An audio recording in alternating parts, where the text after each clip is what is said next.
보겠습니다. 마태복음 5장 5절에서 6절까지 말씀입니다.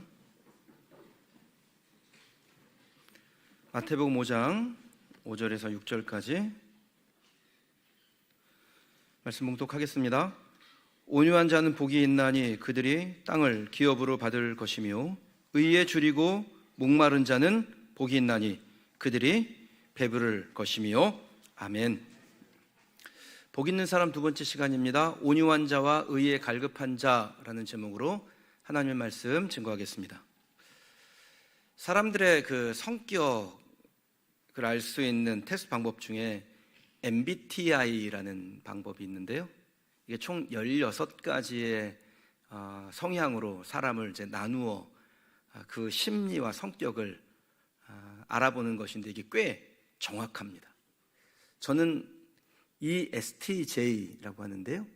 혹시 오늘 2부 예배 드리신 분 중에 ESTJ 성향이 있으신 분 계세요? 한번 손 한번. 샤인가 봐요. 이 ESTJ 성향을 대략적으로 설명하면 이렇습니다. 전통과 질서를 중시하는 성격으로 자신이 생각하는 옳고 그름과 사회적 기준에 따라 가족과 공동체가 화합할 수 있도록 노력한다. 이들은 정직과 헌신과 존엄성을 중시하며 어려운 길을 기꺼이 앞장서고 다른 사람들에게 명확한 조언과 지도를 제공한다. 이들은 사람들이 화합하도록 하는 일에서 자부심을 느끼며 모든 사람이 함께 즐길 수 있도록 노력하거나 가족과 공동체의 전통적 가치관을 지키게 하는 역할을 맡는다. 어떻게 저하고 좀 비슷한 것 같은가요? 제가 가끔 울 때가 있죠. 제가 울 때는요, 대부분 모든 일이 다 끝났을 때 웁니다. 그러니까 잘 마쳤을 때, 그때 눈물이 나요. 그러니까 문제나 해결해야 될 일이 있을 때는 아주 냉철해지고, 또 어떻게 이 문제를 돌파해야 될지 방법을 머릿속에서 계속해서 찾아냅니다. 그러다가 이제 되었다, 이제 다 끝났다 싶으면요, 그때 막 눈물이 나는데 어쩔 때는 막 오열 수준으로 날 때도 있어요. 그래서 이 ESTJ를 한 문장으로 딱 줄여서 표현하면 엄격한 관리자라고 합니다. 책임의식이 강하다 보니까요, 이 상황과 그 현실을 잘 관리하는데 온 초점을 다 기울이는 거죠. 그러니까 상대적으로 좀 온유함이 적어 보인다라는 평가를 받기도 합니다. 문제없이 관리를 하려다 보니까 유약하게 행동해서는 안 된다라는 생각이 앞서나 봅니다. 제가 저를 봐도 솔루션 제공을 참 잘하는 것 같아요. 성도들은 어려움이 있다 그러면 머릿속에 벌써 이렇게 해야겠다 저렇게 해야겠다 이런 생각이 들어요.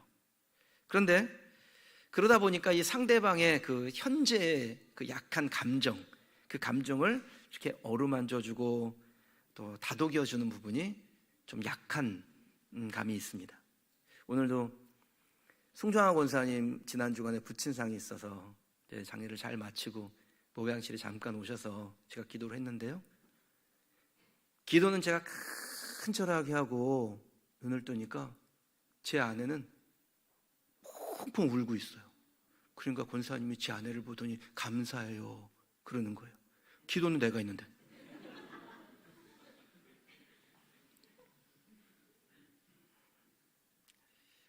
온유함보다는 강인함이 저를 더 잘 설명해 주는 단어라는 생각이 듭니다. 그래서 더 온유함을 구하고자 애써야겠고 더 노력해야겠다라는 생각도 해봅니다. 얼마 전에 우리 교회 그 수요 연합기도회 여름에 있었죠. 그때 김상록 목사님이 오셔서 말씀을 전하시면서 저하고 아주 오랜 교분이 있어요. 제가 대학 때부터 교분이 있던 분인데, 김상록 목사님이 담임 목사님이 참 젊었을 때 찬양팀 관리를 기가 막히게 잘했다고 그렇게 칭찬을 했는데, 그때는 진짜 엄격한 관리자였고요, 지금은 제가 봐도 많이 온유한 편입니다. 전혀 동의를 안 하시는 것처럼 보여서 진짜 온유해졌어요. 앞으로 더 온유해지도록 노력하겠습니다. 그래서 오늘 설교는 어쩌면 제가 제 자신에게 하는 설교라고 생각하고, 여러분 중에 더 온유함이 필요하신 분이 있다면 오늘 설교가 유익이 되시기를 바랍니다. 먼저 온유함이라는 것이 무엇일까요? 우리가 온유함이란 단어를 많이 듣는데 이 온유하다라는 것이 무엇을 말할까요? 물에 물 탄 듯, 술에 술 탄 듯, 이것도 좋고 저것도 좋고, 그것이 온유함일까요? 우리가 온유함에 대해서 분명히 알아야 될 것이 있는데, 이 온유함은 분명한 주관이 없이 이리저리 흔들리는 것이 아닙니다. 물에 물 탄 듯, 술에 술 탄 듯 하는 것은 우유부단함이라고 하고요. 온유함은 시몬스 침대 같은 거예요. 흔들림이 없어요. 그 가치를 온전하게 지켜내는 것을 온유함이라고 합니다. 이건 매우 좋은 성품 중에 하나입니다. 저는 저와 우리 성도들이 이 온유함을 갖추고 더 온유함을 풍성하게 하기를 주님의 이름으로 축원합니다. 그래서 온유한 사람에게는 하나님께서 주시는 선물이 있습니다. 오늘 본문 5절인데요. 같이 읽어보실게요. 온유한 자는 복이 있나니 그들이 땅을 기업으로 받을 것이며. 아멘. 온유한 자에게는 무엇을 주신다고 약속하셨습니까? 땅을 선물로 주신다는 거예요. 온유함의 결말은 땅을 기업으로 받는 것입니다. 여러분, 땅을 얻고 싶으세요? 다 많으신가 봐요. 땅 얻고 싶으세요? 기회를 갖고 싶으세요? 하나님께서 여러분들에게 기업을 주시기를 원하십니까? 그렇다면 온유해지시길 바랍니다. 근데 온유하기가 쉽던가요? 우리가 좀 온유하려고 하는데 온유하지 못하게 하는 일들이 막 불쑥불쑥 솟아오르죠. 게다가 조금만 방심해도요, 속에 있는 옛날 성격이 욱하고 올라와서 온유와는 상관없는 그러한 사람으로 바뀔 때도 있습니다. 그래서 온유는 인내와 연결되어져 있습니다. 인내하지 않으면 온유는 남의 얘기가 된다고요. 평소에 온유했다 할지라도 순간의 감정에 치우치면 지금까지 쌓아온 그 온유함을 다 끝장내버리는 경우가 있습니다. 그러면 땅을, 기업을, 기회를 잃어버리게 되는 것이죠. 그런데 끝까지 온유하려고 하면 그 온유한 자에게는 하나님께서 땅을 기업으로 주신다고 약속하셨으니까 그에게는 땅이, 기회가, 사람이 계속해서 열려지게 되는 겁니다. 끝까지 온유함으로 땅을 기업으로 받은 사람을 우리가 창세기에서 만날 수 있는데 이삭이라는 사람이에요. 이 이삭은 진짜 재주가 좋은 사람이었습니다. 가뭄 중에도 샘물을 찾아내는 기가 막힌 재주가 있어요. 그러니까 다른 사람은 다 어디 가서 헤매고 있는데 가가지고 삽질 몇 번 하면 막 물이 터지는 거예요. 근데 문제는 이처럼 능력은 탁월한데 주변에 있는 사람들이 시샘을 하기 시작했습니다. 창세기 26장 20절에서 21절 말씀인데요. 그날 목자들이 이삭의 목자와 다투어 이르되 이 물은 우리의 것이라 하매 이삭이 그 다툼으로 말미암아 그 물의 이름을 에색이라 하였으며 또 다른 물을 봤더니 그들이 또 다툼으로 그 이름을 신나라 하였으며. 자, 샘을 얻게 되니까 막 억지를 쓰는 사람이 나타나는 거예요. 여기 우리가 예전에 팔려고 이미 벌써 다 점 찍어 놓은 땅인데 네가 먼저 판 거야, 이건 우리 거야, 내놔. 어거지로 빼앗아 갔습니다. 화가 날까요, 안 날까요? 여러분이라면 화가 나겠습니까, 안 나겠습니까? 이 이삭이 샘을 빼앗기고 그 이름을 에색, 신나 이렇게 이름을 붙입니다. 에색은 불공평하게 강탈을 당하였다라는 뜻이고 신나는 몰래 숨어서 웅크리고 기다리고 있었다라는 뜻입니다.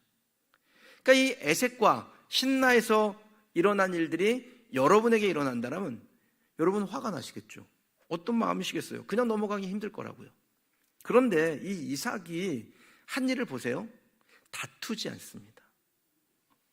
거기서 옮겨 또 다른 우물을 팝니다. 분쟁하고 싸우고 그러지 않아요. 겉보기에는 손해를 본 것 같습니다. 그런데 싸우지 않습니다. 그래서 최종적으로 얻은 결과가 뭡니까? 이삭이 땅을 얻어요. 기업을 얻습니다. 근데 그것도 그냥 땅이 아니라 가뭄 중에 100배의 결실을 맺는 땅을 얻게 됩니다. 여러분, 담임 목사는요, 정부의 집합지 같습니다. 담임 목사는 벼룩시장이고 교차로예요. 온갖 정보가 들어와요. 목사님이 그걸 어떻게 알았을까? 이런 일들이 저한테 이렇게 들어옵니다. 여러분이 누구와 불편한지, 또 왜 불편하게 됐는지 그런 이야기들을 제가 듣게 됩니다. 그럼 제가 그런 이야기를 들을 때 그분 불러서 왜 그렇게 행동했냐고 막 다그치고 그런 적이 없어요. 저는 설교로 말합니다. 제가 설교로 말을 하거든요. 그런데 듣는 분이 그래요. 아, 목사님이 설교로 나를 치시네. 원래 목사는 설교로 치는 거예요. 개인적으로 불러가지고 막 이러니 저러니 야단안치고 설교로 말하는 거예요. 하나님의 말씀이 이렇습니다. 그러니 우리가 이와 같이 변해야 되지 않겠습니까? 이걸 설교라고 하고요. 이 설교가 내게 마치 치는 것처럼 들렸다면 진짜 좋은 설교고예요. 말씀이 내 마음을 울린 거니까 그래, 우리가 말씀대로 바꾸자, 변하자, 새로워지자. 이러면 저와 여러분들은 말씀의 은혜를 얻은 것이고 말씀의 은혜를 얻은 사람은 복 있는 사람이 될 줄 믿습니다. 제가 여러분들에게 말씀을 드리는 겁니다. 싸우지 말라고. 싸우면 땅을 기업을 얻을 수 없다고. 온유해야 하나님께서 우리에게 약속하신 땅을 기업으로 얻을 수 있다라고 말씀을 드리는 겁니다. 저는 우리 성도님들이 다 잘 되기를 바라지만 바람은 그저 바람일 뿐입니다. 하나님은 말씀대로 하시는 분이세요. 그러니까 온유한 자가 땅을 기업으로 얻는다고 했는데 내가 지금 온유하지 않는 상태에서 땅을 달라고 하는 것은 안 되는 것을 구하는 것이잖아요. 다시 말씀드립니다. 저는 여러분이 잘 되기를 바랍니다. 그래서 온유하셔야 됩니다. 온유한 사람에게 하나님께서 땅을 주신다고 약속하셨으니 온유하셔서 하나님이 주시는 땅을 누리되 그 땅이 저 하늘의 영광의 하나님의 나라 천국과 함께 이 땅에서도 이곳에서도 우리의 육신의 모든 범사에서도 기업으로 주시는 땅의 복을 누리는 성도들이 되시길 주님의 이름으로 축원합니다. 아유, 난 할 말은 꼭 해야 되겠고 다 얘기하고 털면 되지. 안 털려요. 앙금이 남아요. 사람의 기억력은 부정적인 것에 더 강하게 작용을 합니다. 자기가 이익 본 것은 쉽게 잊고 자기가 손해본 것은 꽤 오랫동안 기억을 합니다. 그래서 받은 건 기억을 못하는데 준 거는 기억한다 이런 말 있잖아요. 다 사람은 자기중심적이라는 거예요. 그러니까 온유하지 못함으로 어떤 한 사람에게 앙심을 품게 하면 그것이 그 사람에게만 남아있지 않습니다. 반드시 좋지 못한 영향력으로 다른 사람에게 흘러가게 되어져 있어요. 제가 신방을 갔는데 예배드린 장소에 그 집에 딸이 있으면 에스더서 말씀을 읽곤 합니다. 2장 15절 말씀인데요.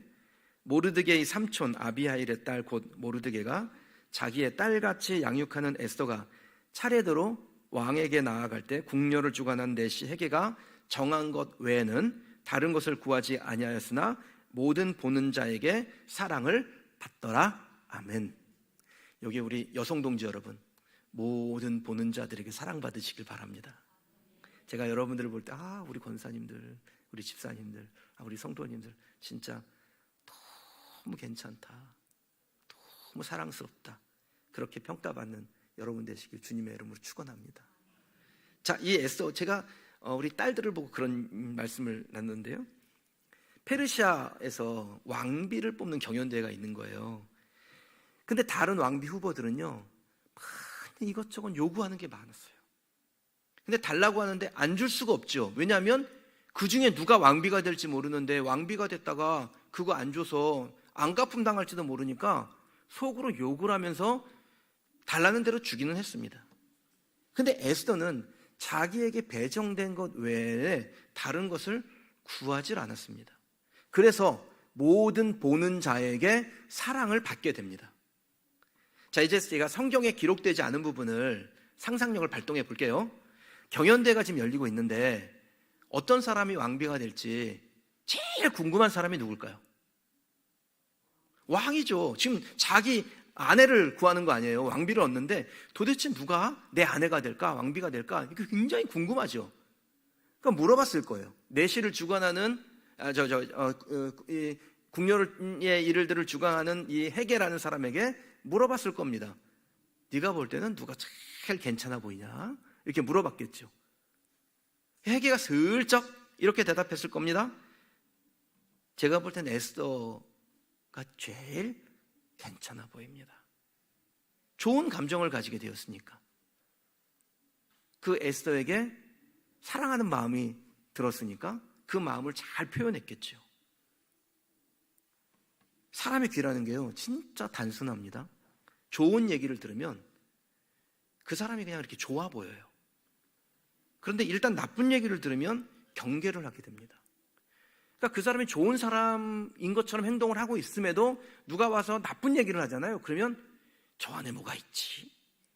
저렇게 행동하는데 무슨 이유가 있지? 이렇게 생각을 하게 된다는 거예요. 그러니까 에스더가 왕비가 될 수 있었던 이유 중에 하나는 좋은 얘기, 즉 세평이 좋아요. 만약에 에스더가 자기의 정한 것 외에 막 다른 것을 구하고 허영을 부리고 그랬다면 좋은 평가를 받지 못했겠죠. 모든 보는 자들에게 미움을 받았겠죠. 그러면 왕비라는 기업을, 그 기회를, 땅을 얻지 못했을지도 모릅니다. 그럼 에스더가 그 마음 가운데 겸손, 또 온유함을 가지고 있었는데 이 온유함과 겸손함이 사실은 동급입니다. 온유하다, 오늘 본문에 온유한 자는 복이 있다라고 할 때 이 온유하다는 헬라어로 프라이스라고 합니다. 근데 이 프라이스라는 단어를요, 겸손하다라고 번역을 해도 돼요. 마태복음 21장 5절에 보면 예수님의 성품에 대한 표현이 나와요. 시온의 딸에게 이르기를 내 왕이 내게 임하나니 그는 겸손하여, 예수님을 표현한 것이거든요. 그는 겸손하다. 근데 여기에 사용된 단어가 프라이스, 오늘 우리가 읽은 본문에 온유하다로 번역한 단어입니다. 그러니까 성경은 온유함과 겸손함을 혼용해서 쓴다는 거예요. 그러니까 오늘 말씀에 온유한 사람은 복이 있다를 겸손한 사람은 복이 있다라고 설명해도 좋을 겁니다. 자, 겸손한 사람의 특징이 뭐던가요? 빌립보서 2장 3절에 보면요, 아무 일에든지 다툼이나 허영으로 하지 말고 오직 겸손한 마음으로 각각 자기보다 남을 낮게 여기고, 여기에 겸손이 무엇인지를 설명하고 있습니다. 겸손한 마음이 없는 것은 다툼이고 허영이에요. 근데 겸손한 마음에 있는 것은요, 남을 나보다 낮게 여기는 것입니다. 사람들이 땅을 차지하려고 싸우죠. 땅을 차지하려고 막 법원에다가 고소도 하고 막 그러잖아요. 세상 사람들이 땅을 가지려고 다툼을 합니다. 남보다 우월해 보이려고 자기를 과시하는 허영을 부립니다. 그런데 성경은 남을 나보다 낮게 여기는 것을 겸손이라고 하고, 그 겸손한 사람이 되면 온유한 사람이 되는 것이고, 온유한 사람이 되면 땅을 기업으로 받게 되는 것입니다. 전 여러분에게 정답을 알려드렸습니다. 정답대로 하시면 여러분은 하나님부터 땅을 기업으로 받게 될 때 하늘의 영광스러운 땅을 받을 뿐 아니라 그건 우리가 예수 그리스도를 믿음으로 우리에게 주어진 복이며, 이 땅을 살 때도 하나님의 자녀, 하나님의 상속자답게 이 땅에서 기업을 얻게 될 줄 믿습니다. 여러분에게 하늘의 땅과 이곳에서의 하나님의 자녀들에게 주시는 그 땅의 복을 누리는 성도들이 되시길 주님의 이름으로 축원합니다. 자, 이제 의에 줄이고 목마른 자, 의로움에 갈급한 사람이 받는 복이 무엇인지를 살펴볼게요. 6절 함께 읽어보겠습니다. 의에 줄이고 목마른 자는 복이 있나니 그들이 배부를 것이미요. 아멘. 자, 의에 줄이고 목이 마르다. 아주 좋은 시적 표현이죠. 이게 무엇을 설명하려 하는 걸까요? 의에 줄이고 목이 마르다. 갈급함입니다. 그냥 아예 배고프다, 아예 목이 마르네, 이 정도가 아니잖아요. 의에 줄이고 목이 마른 거예요. 흔히 사람이 죽는다라는 표현을 곡기를 끊는다 이렇게 표현하기도 합니다. 그래서 의사들이 하는 얘기가요, 암에 걸려도 먹으면 산다는 거예요. 곡기를 끊지 않으면 죽지 않게 되는 겁니다. 그래서 살아있는 사람은 반드시 줄이고 목마른 상태예요. 여러분 지금 아침 식사 하고 오셨는데 이제 점심 막 넘어갔는데, 만약에 점심 한 끼를 그냥 건너뛰어 볼게요.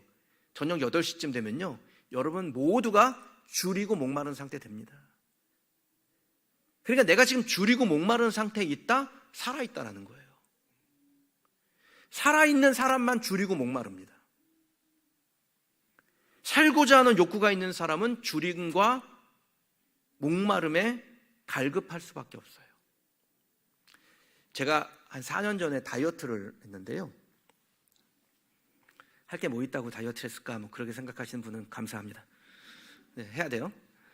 근데 우리 교회 그 황양자 집사님이라는 분이 계신데요. 황 집사님이 제가 더 건강했으면 좋겠다고, 목사님 좀 그 체중을 좀 줄이시면 좋겠다. 그래서 그 다이어트 식품을 보내주셨어요. 그래서 무조건 했습니다. 또 성도들이 하라는 건 또 해야 또 제대로 된 목사니까 다이어트를 한번 해봤어요.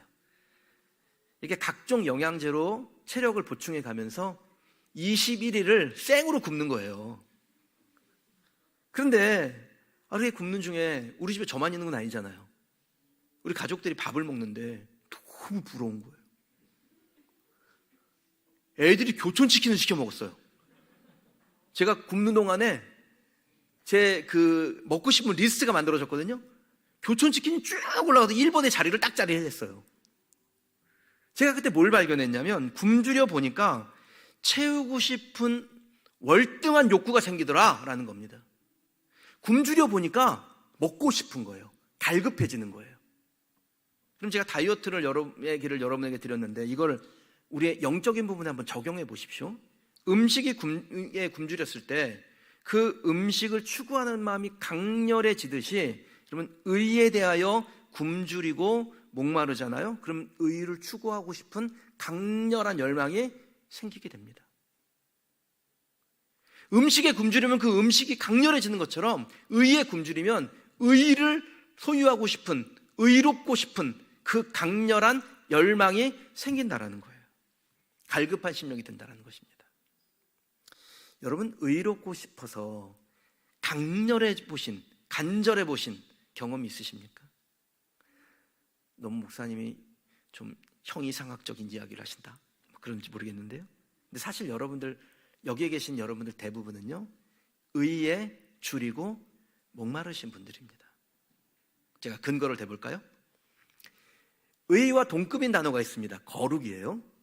의는 죄의 반대 개념이고 죄가 없는 상태를 거룩이라고 합니다. 거룩은 구별됐다라는 뜻인데 무엇으로부터 구별이냐면 죄로부터 구별된 것을 거룩이라고 합니다. 그러니 거룩하다라는 것은 죄와 분리되는 것이고 죄가 없는 상태를 의라고 하고 의를 추구하는 것은 그리스도인의 존재 목적이기에 그리스도인이 되고자 하는 우리는 의를 추구하는, 의에 줄이고 목마른 사람이라는 겁니다. 다시 한번 할까요? 거룩하다라는 것은 죄로부터 분리되는 것이죠. 죄가 없는 상태를 의라고 부르고 의를 추구하는 것은 그리스도인의 존재 목적이니까 그리스도인이 되고자 하는 우리에게는 의와 거룩에 대한 갈급함, 줄이고 목마름이 있다라는 거예요. 이해하시죠? 정도의 차이가 있을 겁니다. 어떤 사람은 좀 더 강절할 수 있죠. 어떤 사람은 한 끼만 굶어도 막 그냥 눈이 노래지고 하늘이 빙빙 도는 사람이 있지만 어떤 사람은 한 두 끼 굶어도 괜찮은 사람이 있어요. 그러니까 의에 대한 갈급함도 정도의 차이는 있을 수 있으나 여러분에게 의에 대한 갈급함은 분명히 있다는 거예요. 그렇지 않으면 오늘 이 예배당에 나올 수 없습니다. 나의 죄의 사하심에 대한 열망이 없다면 이 좋은 가을날에 비가 촉촉히 내리는데 우산 쓰고 저렇게 공원을 걷고 낭만해졌고 그래야지 여기를 왜 옵니까? 점심도 안 주는데 우리는. 11월부터는 점심 좀 드리고 싶어요. 그러니까 여러분이 오늘 교회를 가야겠다, 내가 예배를 드려야겠다라는 생각을 했다는 것은 죄를 끊고 의롭고 싶다는 갈급한 마음이 있다라는 증거가 되는 거예요. 그렇지 않다면 여기 나올 수가 없다고요. 거룩한 성전에 이끌려 나올 수 있는 이유는 내가 의에 대한 갈급함이 있는 거예요. 의롭고 싶다, 죄를 떠나고 싶다, 분리되고 싶다, 이 마음이 있는 겁니다. 자, 이렇게 의에 대하여 갈급한 자들은 어떻게 됩니까? 복이 있는데 배가 부르게 된다라고 말씀하세요. 여기서 이 배부르다라는 것을 헬라어 단어로 코르타조라고 해요. 근데 이 코르타조의 뜻이 뭐냐면은 이렇게 그냥 허기졌는데 뭔가를 채워서 조금 좀 가시다, 이 정도가 아니라 완전히 빈 곳 없이 촘촘하게 채워져서 채움의 상태가 되다, 이런 뜻을 가지고 있습니다. 근데 의라는 것이 이게 육적인 영역이 아니잖아요. 이거 영적인 거잖아요. 그러니까 의에 대해서 갈급함이 있어서 그것을 추구하는 자에게는 그 영적인 욕구에 있어서 빈틈이 없도록 하나님께서 채워주신다, 원하기만 하면 채울 수 있다라는 것입니다. 만족을 주신다라는 거예요. 근데 여러분 보세요, 우리의 영과 육이 분리되어 있지 않습니다. 영은 저기 가서 있고 육은 여기 가서 있는 게 아니에요. 영과 육은 결합되어 있어요. 그래서 영적인 만족과 육적인 만족은 서로 연결되어져 있는 겁니다. 영적으로는 만족하는데 육적으로 아무것도 없고 막 궁핍한 상태 있잖아요. 시험에 들어요. 육적으로 만족이 있는데 영적으로 채워짐이 없으면 허무한 인생이 됩니다. 아무리 육적으로 만족이 돼도 영적 만족이 안 되면 그 허무한 인생이 돼요. 물론 영의 영역이 우선이기는 하나 이 육의 영역이 완전히 무시되지 않는다라는 겁니다. 그러므로 의에 줄이고 의에 목마른 자들은 의를 추구하게 되고, 의를 추구하는 이들에게는 하나님께서 배부름을 주시는데 우리의 영이 회복되어 기쁨으로 충만하게 되는 것이며, 동시에 우리의 육의 영역이 영의 영역과 분리된 것이 아니기 때문에 육의 영역에서도 하나님의 채우심, 코르타조, 빈틈없이 채워가신 하나님의 은혜를 경험하게 된다는 것입니다. 복음서에 보면요, 예수님께서 제자들을 찾아오시는 장면이 두 군데가 나와요. 누가복음 5장에 보면 예수님 처음 제자들을 부르실 때, 그리고 요한복음 21장에 보면요, 실패한 제자들을 부르러 가시는 예수님의 모습이 나옵니다. 근데 이 두 장면에 공통점이 있습니다. 그들이 육의 문제에 대해서 매우 갈급한 상태에 있었다라는 거예요. 예수님께서는 배고픈 이들에게 떡을 주려고 오신 게 아니죠. 예수님은 의와 생명과 구원을 증거하기 위해서 오신 분이세요. 그런데 예수님이 철저하게 영의 회복을 위해서 오신 분이긴 하나 육의 문제에 대해서 전혀 관심이 없고 그런 건 다 나쁜 거야, 헛된 거야, 부질없는 거야, 그러지 않으셨다라는 겁니다. 예수님께서 제자들을 부르실 때마다 하신 일이 무엇이냐면 육의 영역을 채우시는, 코르타조 하세요. 빈틈없이 꽉꽉 채우다라는 걸 그랬잖아요. 육신의 굶주림과 목마름을 빈틈없이 꽉꽉 채우는 일을 하세요. 한번 보실래요? 누가복음 5장 4절에서 6절입니다. 말씀을 마치시고 시몬에게 이르시되 깊은 데로 가서 그물을 내려 고기를 잡으라. 시몬이 대답하여 이르되 선생님, 우리들이 밤이 새도록 수고하였을 때 잡은 것이 없지만은 말씀에 의지하여 내가 그물을 내리리다 하고 그렇게 하니 고기를 잡은 것이 심이 많아 그물이 어떻게 됩니까? 코르타조죠. 꽉 채운 거죠. 요한복음 21장 5절에서 6절 볼게요. 예수께서 이르시되 얘들아 너희에게 고기가 있느냐? 대답하되 없나이다. 이르시되 그물을 배 오른편에 던지라. 그리하면 잡으리라 하시니 이에 던졌더니 고기가 많아 그물은 어떻게 됩니까? 들 수 없다. 꽉꽉 채우시죠. 코르타조 한 거예요. 배부르게 하신 겁니다. 여러분, 이 두 장면은 완전히 다른 사건입니다. 누가복음 처음 제자들을 부르실 때 장면이고요. 요한복음은 실패한 제자들에게 다시 찾아가셔서 그들을 다시 불러내시는 장면이에요. 그런데 이 두 장면에서 예수님이 하신 공통의 일이 있습니다. 배부르게 하시는 거예요. 무엇을요? 육신을요. 육신을 그 굶주림으로부터 목마름으로부터 건져내시는 겁니다.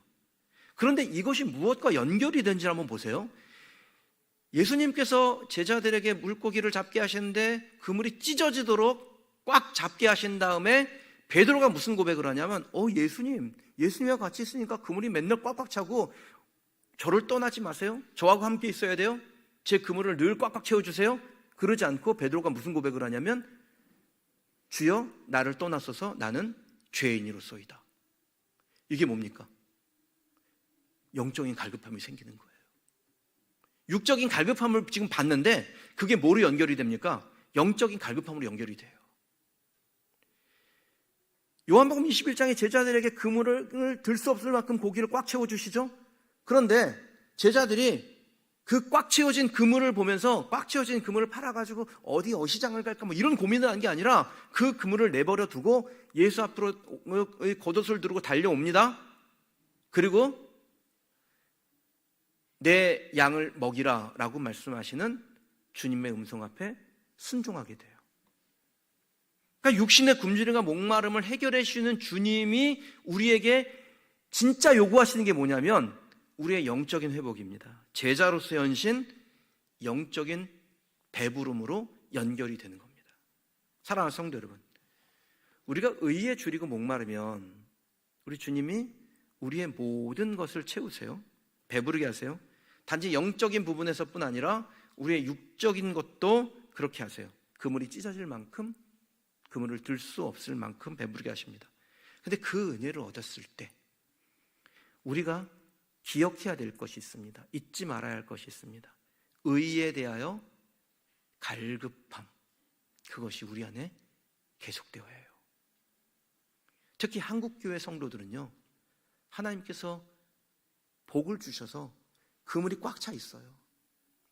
그래서 우리에게 뭐가 더 필요하냐면 예수님의 제자들이 그랬던 것처럼 의에 대한 갈급함, 영적인 배부름에 대한 그 갈급함, 내가 영적으로 늘 굶주려 있어야 되고 영적으로 늘 목말라 있어야 된다는 겁니다. 그렇게 계속할 때 하나님은 우리의 전 영역에서 하나님의 채우심을 허락하여 주실 줄 믿습니다. 제가 성경을 읽을 때마다요, 야, 순서가 진짜 명확하다, 이런 거를 자주 느낍니다. 의에 굶주리고 목마른 거, 이게 먼저예요. 의에 굶주리고 목마른 거. 어쩌면 주님이 우리에게 그물을 찢어지게 주시거나 찢어질 만큼 주시거나 들 수 없을 만큼 주실 때도 있습니다. 그런데 그게 먼저가 아니라고요. 주님이 그렇게 하셨어도 그 먼저가 아니에요. 먼저는 뭐냐면 우리의 영이 갈급한 거예요. 의에 대하여. 우리에게 영적인 회복과 체험을 주시되 육적인 영역에서 넘치게 채워주실 것을 우리가 말씀에서 발견하는 겁니다. 그게 성경이 우리에게 전하는 사실입니다. 그래서 순서가 있구나. 영적인 거, 의에 대하여 갈급해야 되는 거구나. 그리고 난 다음에 주님이 우리의 모든 육적인 것을 채우시는구나. 이 순서를 잊지 않으시길 바랍니다. 구약신약에서 한 번씩 살펴볼게요. 출애굽기에 보면요, 이스라엘 백성들이 엘림이라는 곳으로 들어가는데 이 가나안 땅을 상징하는 곳입니다. 엘림이. 근데 그 엘림에 들어가서 두 가지의 축복을 받습니다. 출애굽 15장 27절 말씀입니다. 읽어볼게요. 그들이 엘림에 이르니 거기에 물샘 12과 종려나무 70그루가 있는지라 거기서 그들이 그물 곁에 장막을 치니라.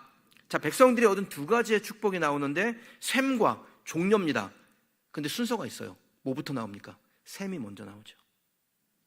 샘이 먼저 나오고 그 다음에 종려가 나오는데 샘은 영적인 것을 의미합니다. 종려는 이 땅에서의 번성을 말해요. 그것을 12 그리고 70 완전한 숫자로 주신다라는 겁니다. 코르타조죠. 빈틈없이 꽉 채운다. 그러니까 하나님께서 갈급한 이들에게 주고자 하시는 것은 영과 육의 배부름, 꽉 채움인데 그 순서가 있어요. 무엇이 먼저라고요? 물샘이 먼저입니다. 신약으로 한번 넘어가 볼게요. 예수님께서 제자들에게 이런 말씀을 하세요. 그런즉 너희는 먼저 그의 나라와 그의 의를 구하라. 그리하면 이 모든 것을 너희에게 더하시리라. 여러분, 이 말씀에도 순서가 명확하죠. 먼저 해야 될 것이 무엇인지를 말씀하고 있죠. 뭘 먼저 해야 됩니까? 그의 나라와 의를 구하는 것. 영적인 영역이에요. 영적 굶주림, 영적 목마름을 가진 자들에게 어떻게 하시겠다고 하세요? 이 모든 것을 더하여 주신다라고 말씀을 하세요. 영적 목마름을 가진 자들에게는 그 갈급함을 채우실 때 육적인 갈급함도 채워주신다라는 겁니다. 육신의 굶주림 때문에 오는 그 갈급함이 영의 굶주림 때문에 오는 갈급함보다 크잖아요. 삶이 망가집니다. 내가 육신의 것이 정말 갈급해요. 그런데 그 갈급함이 영에 대한, 의에 대한 갈급함보다 커요. 그러면 삶이 망가지는 거예요. 그런 사람들이 주로 하는 말이 뭐냐면 이 모든 것을 먼저 주시면 하나님의 나라와 의를 구하겠나이다. 거의 안 됩니다. 제대로 순서를 지켜서 굶주리고 목마르셔야 됩니다. 그러면 여러분의 모든 굶주림, 목마름을 주님이 해결하세요. 그게 영이든 육이든. 말씀을 읽겠습니다. 복 있는 사람이 된다라는 것, 그거 사실 어려운 일이 아닙니다. 성경대로 사는 거 그렇게 어려운 일이 아닙니다. 지금 우리가 하고 있는 일을 좀 더 신중하게, 그리고 무엇이 우선인지를 잘 정돈하여 해나가면 됩니다. 여러분 중에는 온유하신 분들이 있으시죠? 더 온유하시려고 하시는 우리 성도님들이세요. 순간에 욱하는 경우도 있지만 어쨌든 그래도 우리는 깨닫고 또 온유해야지 그렇게 하나님 앞에 말씀 듣고 또 기도하면서 깨닫고 있습니다. 그러면 온유 ing예요. 온유해지고 있는 거예요. 그럼 하나님의 복은 우리에게 계속 흘러 들어오고 있는 것입니다. 너무 급한 마음을 품다가 온유를 손상시키고 훼손하지 않기를 바랍니다. 간혹 그 횡단보도에 이렇게 차를 대고 있을 때요, 부릉하고 신호 어기고 막 앞질러 가는 차가 있어요. 근데 그렇게 급하게 가봐도 다음 신호에 다 걸려 있더라고요. 성질 급해봐야 마음만 급하지 결과는 그다지 달라지지 않는다라는 겁니다. 그러니 마음 급하다고 해서 온유를 잃어버리는 일은 하지 않는 것이 지혜로운 것이죠. 하나님이 다 흔들어서 비슷하게 하세요. 내가 막 마음 급하다고 막 달려간다고 해도 다 신호등에 걸어놓고 흔들어서 비슷하게 만들어 놓으세요. 생활에서는 온유함으로 여유로우시되 의에 대하여서는 갈급한 심령이 되시기를 축복합니다. 굶주렸을 때 느끼는 그 갈급함에 의에 대하여, 영적인 것에 대하여, 거룩함에 대하여 그 갈급함이 있는 저와 여러분이 되시기를 주님의 이름으로 축원합니다. 그래서 우리의 영과 육을 채우시는 하나님을 경험하며 그 하나님의 위대하심을 누리며 사는 우리 성도들이 되시기를 주님의 이름으로 축원합니다. 제가 여러분들하고 찬양을 하나 하려고 그러는데요, 우물가의 여인처럼 이란 찬양이에요. 근데 이 내용은 잘 아시죠? 요한복음 4장에 나오는 내용입니다. 수가성 여인이 물 기르러 왔다가 예수님을 만납니다. 이 여인이 그 우물에 온 이유가 있습니다. 육의 것을 채우고 싶어 해요. 그것을 대변하는 도구가 물동이죠. 물동이를 못 버려. 그걸 안고 있어요. 그 물동이에 물을 채우고 싶은 거예요. 근데 이 여인이 그 물동이에 물을 채웠을 때 만족이 되던가요? 만족이 안 돼서 계속 오는 거 아닙니까? 만족이 됐으면 안 와도 되는데 예수님 뭐라고 말씀하세요? 내가 주는 물을 먹었더라면 다시는 목마르지 아니할 것이다. 이게 뭡니까? 다시는 목마르지 않는다. 배부르다. 코르타죠. 완전히 빈틈없이 채워짐. 주님이 주시는 영적인 그 복을 누리면 채워진 겁니다. 그러면 그 다음부터 어떻게 될까요? 이 여인이 한 일이 뭔지를 한번 보세요. 이 여인이 예수님을 만나고 진정한 생수가 무엇인지를 깨달은 다음에 자기의 마을로 들어가서 복음을 전합니다. 그 물동이는 버려두고, 우리가 예수님으로 인하여 갈급하고 굶주려서 그 의로 우리를 채우는, 그래서 영적인 코르타조 채움이 되면 우리는 생명의 복음을 흘려보내는 축복의 통로가 될 수 있습니다. 자, 그러면 하나님께서 영적인 것도 주실 뿐 아니라 육적인 것도 주신다고 했잖아요. 그 육적인 것이 우리한테 채워지면 어떻게 될까요? 하나님께서 우리에게 채워주신 육적인 것은요, 또 다른 궁핍함을 가지고 있는 이들에게 유익함으로 흘러가게 됩니다. 하나님이 그렇게 만들어 놓으신 거예요. 하나님이 영적인 것을 갈급하고 의에 대해서 갈급하여 그 영적인 것이 충만해진 사람에게는 육적인 것도 충만하게 채우시는데, 그것이 영적인 것이 흘러갔으니까 육적인 것도 흘러가게 되는 겁니다. 멋있게 사는 거죠. 저는 저와 여러분이, 우리 교회가 이와 같이 복 있는 사람으로 땅을 기업으로 하셔서 그 땅의 소산을 나누고 의에 대해서 갈급함으로 배부르게 되어 그 배부름이 누군가 궁핍한 이들에게로 흘러가 그들의 영과 욕을 살리는 축복의 통로가 되시기를 소망합니다. 그 마음으로 이 찬양 함께 고백하고 기도하십시다.